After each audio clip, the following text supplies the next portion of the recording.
Hello, everyone. This is international and award-winning author LaDonna Marie, and I am here to uplift and empower you. I am an author, and tonight I wanted to come to you and share some of my poetry.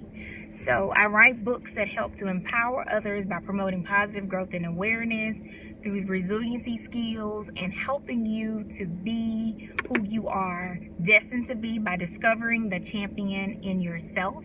And I do this through poetry. I started writing poetry when I was about 12 years old. I started writing, and then I started doing sharing my poetry with others. And when I started to share it with others, they would say that this was something that encouraged them, empowered them, and uplifted them, because it did it for me. It did the same exact thing for me, helping me to be empowered. And when I received the gift of poetry at that young age, God said to me that He was going to help me. As He healed me, He would help me to help heal other people. And so then it began writing poetry, encouraging others, uplifting others. I began wanting to make sure that no one ever felt like I did, felt like they were alone. They didn't have anyone to listen to them and to empower them. And so encouraging others through my poetry is something that helps me to promote growth. Growth is not always feels good. It doesn't always feel good, but it is something that is necessary so that change can happen, so that you can be empowered, so that you can be uplifted, and so that you can choose something different, choose another action, choose another behavior. And I'm always promoting restoration and resiliency because I love to encourage others to find those steps to restore yourself, to empower yourself, to find those resiliency skills, to be able to move forward. And so while I was doing my live tonight, I wanted to share some poetry out of my books because I'm a poet. And so I wanted to share something out of Until Tomorrow Comes. And the first poem is called Until Tomorrow Comes. And it reads, it says, until tomorrow comes, I will never apologize for who I am. I will never apologize for the goodness in me. I refuse to any longer be broken down by others. I have God on my side. I will believe in myself. I am not perfect. I am a servant of the Most Highest God, fearfully and wonderfully made. Yes, I fall short, but I get back up again. I am who I am. It is in my nature to be kind. It is in my nature to love people, and as God commanded, first thought I get when I get around others is, what can I do to help? As stated in Philippians 2 and 4. And Until Tomorrow Comes is a book that will help you as you transition through the stages of your life. In this book, I wrote about 5 different stages. I wrote about the lost part, lover scorned, encouragement, eyes wide open in love, and I've arrived, and also the closure.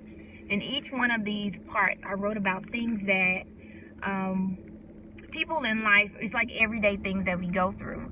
On the back of it, I said, are you tired of feeling lost in love? Are you tired of dealing with lack of self-esteem? Are you seeking the one God has for you? Are you looking to be more empowered?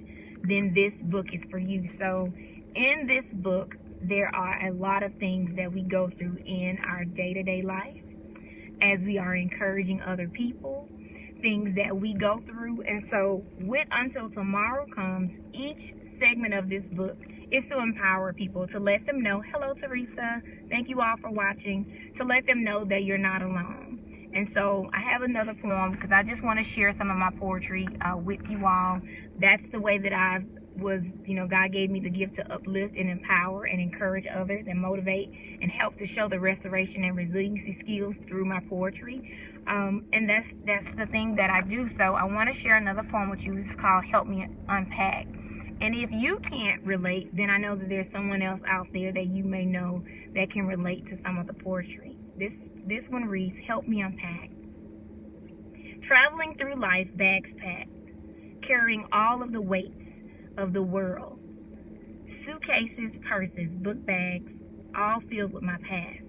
My mental capacity overloaded with reasons, situations, choices and consequences, hurt and pain, that externally you can't see, but they exist. Long, restless journey I have traveled. As my shadow fades from dusk to dawn, I lie down with the feeling that no one understands me, deep in thought, wishing, hoping, waiting, because someone said that one day you would come and find me, lift up my head, hold my hand, take my coat, and finally help me to unpack. And so this is just helping people to know that you're not the only one that is going through different things in life. You know, most people are, some other people are going through different things, and that you're not alone. Most people feel alone when they think that they are going through this situation by themselves. And so throughout the book, it just shows people these life lessons. I love to show a lot of life lessons that we learn. Like I said before, every life lesson that we learn is not always going to be something that is feels good. It's not always going to feel good. But if you continue to be resilient, you know, get some skills and different things on how to persevere, how to be encouraged, how to encourage yourself, and where to look for help. You know, if there's someone that is around you that can help to empower you, that can speak good words over you until you're able to speak them over yourself, and then that's a great thing for you to connect with a person that can help you to speak those words of encouragement. So I want to share another poem, and I have a poem that I love to read because I love to talk to the youth all the time and to encourage them, you know, from where they are, so they can see outside of their box and that they can keep moving forward. And so the title of this poem in Until Tomorrow Comes is A New Era. And it reads, there is hope from where you came, a blessing for where you're going, favor in your experience, hard work in your dedication, your pace that represents the time it takes, self-motivation towards your outcome, the tribulations that will exist. Today is the day that we celebrate you. For the accomplishments unforeseen, for all the dreams that you will have that will come true, for the adventures that you will choose, be they traditional or non-traditional. Today is a new era in time, one that should be reflected and recognized. Each milestone and effort will be noted. The journey begins for you today. To imagine the impossible reality. You possess the strength and the perseverance to reach your goal. Today we stand before you and pass the torch, to keep striving and achieving greatness, to reach out and touch your destiny, and to find yourself and never lose sight of your victory. And I've always loved to empower the youth. I feel like I also have a nonprofit called Planting Positive Seeds, and I do conferences every November. And I do it for the youth because sometimes we have to reach back to empower them. And I promote peace by serving, helping them to see, helping them to have those role models and encourage, you know, and that encouragement that they need to see that they may not see on a day-to-day basis. So this is Until Tomorrow Comes, and I'm going to read one more poem out of here, and then I'm going to go to my other book, which is called Lessons, Mirror Conversations. And so this one reads, she is standing in the mirror. She is standing in the mirror, face to face with herself. No makeup to accentuate her face. No blush brushed across her cheeks. No vibrant colors outlining her eyes. No lip gloss as she puckers her lips. Here she stands looking at herself. She is bare, yet she sees beauty. Her outward appearance is what you see. Her inner feature is who you meet. Grace and love are at the very foundation on which she is built. Her frame is small and frail. Hey, Johnny. Hey, sis. But her determination is courageous and enormous. This girl who was once afraid to be herself, now authentically, she can't run from being. She has sass and she has class. She's an advocate and a fighter for the underdog. whom many think don't stand a chance. And they shine victoriously because God says that they can. If you know her in her spirit, there is a light that guides her in the unknown places. She trusts in him and stands the test of time. So she trusts, so knowing that this too shall pass. She can stand today and say she has washed away the doubt and fear. She could care less about the naysayers because this is her dream. God gave it to her, so shall she live it. Never saying that she doesn't get down. The Bible says that the devil prowls around, so she stays equipped with the bread of life. Again, the Bible says, whom shall I fear?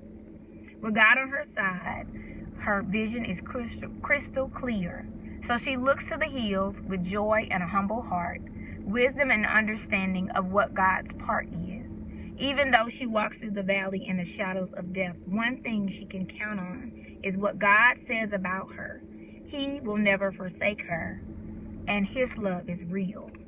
And so being able to stand in the mirror and look at yourself, not at the outward appearance, but who you are on the inside, who you are in your mind, what you think, what is your self-talk about.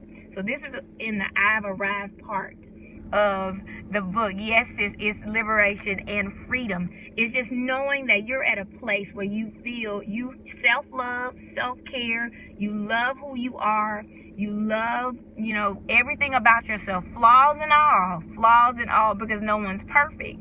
And so this part about she's able to just love who she is. She's able to be free. She knows that God has her back, and she's going to walk confidently throughout the world. So those were poems from Until Tomorrow Comes, just to help people to see that no matter where you are in every stage of your life, that you can keep walking forward. Hold your head up, knowing who you are. That's right, sis. Knowing who you are and whose you are is a great reminder. When you know who you are and when you know who has your back, like I said in the poem, you care less about the naysayers. Let them talk, but continue to be who you are and who you know that God has called you to be. And so that was a poet, and I'm a poet. So the next book that I want to share, and I know my time is brief, but I'm a poet, and I love God gives me these words to help to empower people. And so Lessons, Mirror Conversations was a story about a young woman named Abby. And she was having things going on in her life. That's right, unapologetically. You be who you are and who you know that you are. And stand and shine. Like this is saying that this is our time to shine. This is our time to empower and to uplift. And so once you've overcome, and even sometimes while you're still in there, you can pull people up and say, we got this. We're going to keep moving forward because we know that this is not our destination, that we're moving forward. So with Lessons, Mirror Conversations, this book is that sometimes in life we have to have those hard conversations with ourselves. We have to stand in front of the mirror and not listen to what's going out there, but you have to have that talk with yourself. And so this is what Abby did with herself. And so the poem called Mirror Conversations reads, from both sides of the mirror, she stands looking at herself, able to acknowledge the growth, able to see her pain. She's fully healed from past wounds, but she often cries for those who remain. She shines bright, for the broken and confused can see the light at the end of the tunnel. She traded in her empty seat for a father who invisibly holds her hand. He wooed her and loved her. He chastened her and corrected her. He provided water for her thirsty soul. He washed and made her whole. She can identify with the hurt and sadness, but no longer lives there, praying to the Father who keeps her boat afloat, because all power rests in his hands. And so the prologue says you get a front row at Abby's thoughts on her journey through love and life in front of the mirror. And so Abby had to have those hard conversations. She had to have those conversations about her life, the way she was brought up. She had to have the conversations about where she is now in life, and she also had to look forward to where she wants to go. And so I want to read another poem out of this book, and the last poem is called Looking into the Mirror of My Soul. It says, determined to be better than my yesterday, conscious of every scar, every battle lost, every struggle, and every victory that has shaped and molded me to the stature that stands before you. I am not perfect, yet I am constantly evolving into a powerful creation that God intended me to be. The press has not been easy. My head has been bowed, but God reminds me to keep my eyes towards the hill from where all my strength comes from the Lord. So I stand and press forward, knowing that each new day is another blessing. I am grateful to be here as a witness of God's grace. I am constantly evolving. And so that is one of the poems at the end of the book that Abby stated as she was giving her final look at looking in the mirror and who she is. I am so proud of the poetry that God has given me, that He's given me to put in my soul, to plant these positive seeds in the lives of others, to help them to know that you're worthy, you're deserving, that no matter what you've gone through, that you can continue to move forward. And so that is what my poetry looks like. I just had the amazing opportunity to go over to London in March, and I was crowned and selected as Author of the Year 2018 in London. And for me, that was a great, amazing honor, because standing on, what God told me at the age of 14, that my words would help to empower and encourage other people, I believed what the lady was saying, Trisha was saying before me, was saying that you have to believe. I've always believed that He said that my words would help to heal others. And so that is the passion that I have, that I put in every poetry book that I have, every one that I've written, every time I write a children's book. I put that passion in because I want people to be restored. I want people to have those skills. If they don't have the skills, if someone's not around them and not being able to pour into their life, then I want them to, if they pick up a book, they will get the same encouragement if they met me face to face, because I put my heart into helping people to be empowered, to grow, and to achieve. Hey, Dr. Danae LeMay, how you doing? To help people to be empowered. And so I'm always saying that I want to empower, uplift, and encourage other people, helping them by building their restoration and resiliency skills, and helping them to discover the champion in themselves. So this is LaDonna Marie. I am an international multi-award winning author. I give all the glory to God, because He told me that when I was 14, and I'm standing witness now at 34 that I am, because I trusted in Him. My poetry is just that, helping people to be empowered. And so I wanted to share I wanted to stand up, speak up, uplift, and look up and empower the young adults and the women in the world with my poetry. This is LaDonna Marie. It has been an honor to be on here with you all. And thank you again for this opportunity and this chance. Have a great one.